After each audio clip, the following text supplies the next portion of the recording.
And the last main topic I want to talk about before we dive into your juicy questions is a movie I've been waiting, I think 17 or 18 years, or it feels like 28 years later since the last installment. And that movie is 28 Years Later, directed by Danny Boyle. Now, when it comes to the first movie, 28 Days Later with Cillian Murphy, I quite enjoy it. And the thing about that movie that I have always sort of loved and hated at the same time was it was shot on early digital video cameras with DV tapes. So when you go back and rewatch this movie, it kind of looks a little bit grainy and shitty. And it looks like it was shot with like a bad cell phone camera from 2010. But I think it almost adds a little bit of flavor to the movie.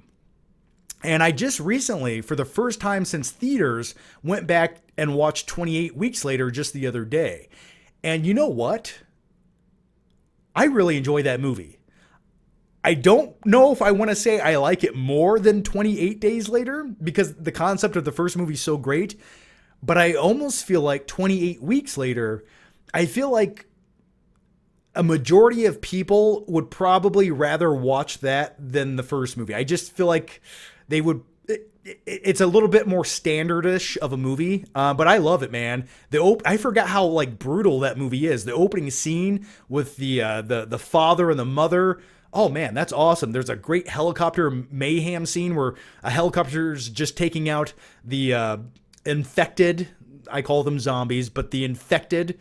I thought it was a good time. It's not perfect, but also I forgot that Jeremy Renner was in the movie, who plays a military sniper. There's all kinds of awesome shit that goes down in that film. So I quite enjoyed it more than I remembered liking it back in 2007.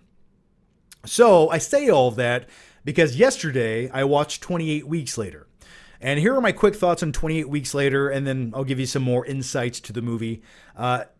I've been waiting 18 years for this sequel. 28 Years Later wasn't what I expected, but the first act came very close. Some of the ideas were interesting, and the scenery, atmosphere, and performances really pulled me in. A society stuck in the Dark Ages was fascinating. Then the tone shifts, heavy symbolism kicks in, and it starts to feel like a biblical fable. A lot of the choices are flat out bizarre. There's stuff to appreciate, but I'm still not sure if I liked it. It definitely subverts expectations. And boy, does it subvert expectations. Like I said in that quick little review, the first 45 minutes of this movie with Aaron Taylor Johnson, with his young son, they live on this island that has a land bridge, and this entire area of the UK has been quarantined off. And the rest of the world, I guess, is moving on with their lives. And they live in this small village, this society where they fend for themselves. And I liked that concept. It was very fascinating. I like small scale stories like that. I just think they're really immersive and fun. And by fun, I mean utterly depressing and gloomy, but those are the things I want to see in a movie like this. And the first act is fine. I thought it was going in a direction that made me hopeful. And then, right when the second act hits, the movie tonally goes into a completely radical different direction. And I know Danny Boyle likes to do things like this. I get it. He likes to twist and turn audience expectations and deliver something that's not cliche or a trope that you haven't seen a million times. And I appreciate things like this, but keep in mind, this is a sequel. This is the third installment of a movie, of a universe that's already been pre-established. And I think a lot of people wanted something different than what they're going to get, or what you're going to get if you haven't seen the movie.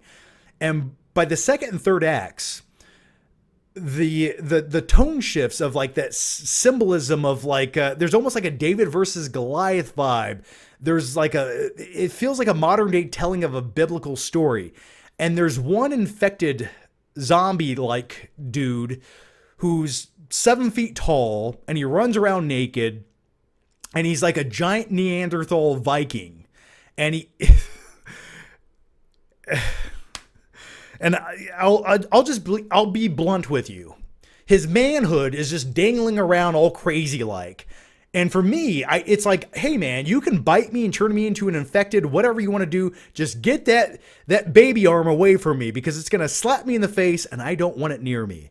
It was just a weird creative decision, and I don't understand where he was going with that. But like I said, for me, it sort of felt like the story of David versus Goliath.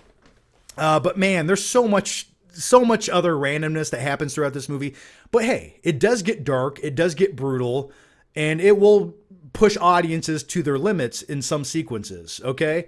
There's one other thing I really felt like I needed to tell you about this movie. Oh yes, there's an artistic choice that they made for this film, and what they did is they used iPhone 15s, and they did sort of a bullet time effect. And there's some behind the scenes featurettes talking about this online. Maybe I can show it to you guys here. Let's see. 28 weeks later, iPhone rig. Let's see if we... Okay, here we go. Give you a little... Show you what I'm talking about here. So, if you see this right here, what they did is basically they rigged up like 50 iPhone cameras to give you this like bullet time matrix effect in the movie. And the only time that they used this effect is these people who live in this village that feels like it's in the 17th century, which I really enjoyed that aspect of it. Every time they shoot a bow and arrow at one of the infected, it's like the camera stops and does a bullet time thing really quick, and then it cuts away. And a few of those scenes I thought worked and were kind of cool, but it almost becomes distracting, and the visual that it gives you doesn't really add anything to the scene or the story, and it sort of takes away, in my opinion. I think that's a cool idea to show maybe a few times in your movie, but they show it like 20 or 30 times. Every time somebody gets shot with an arrow, it does this weird, like, quick bullet time effect. But it doesn't look like it would in The Matrix, where it kind of goes slow and pans across. It's very instant. It almost looks like when you're watching Netflix and your internet buffers for a second and it kind of gets juddery and it skips a frame.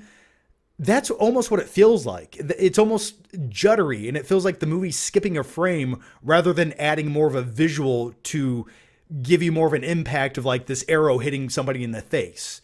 So for me, I wasn't a big fan of the effect. So, but as far as the movie goes, I feel like you will probably like the first half and probably really dislike the second half. And hey, it goes for it. There's some very bizarre choices. The last scene in this movie, I was like, what the fuck was that? What is that? What are you doing?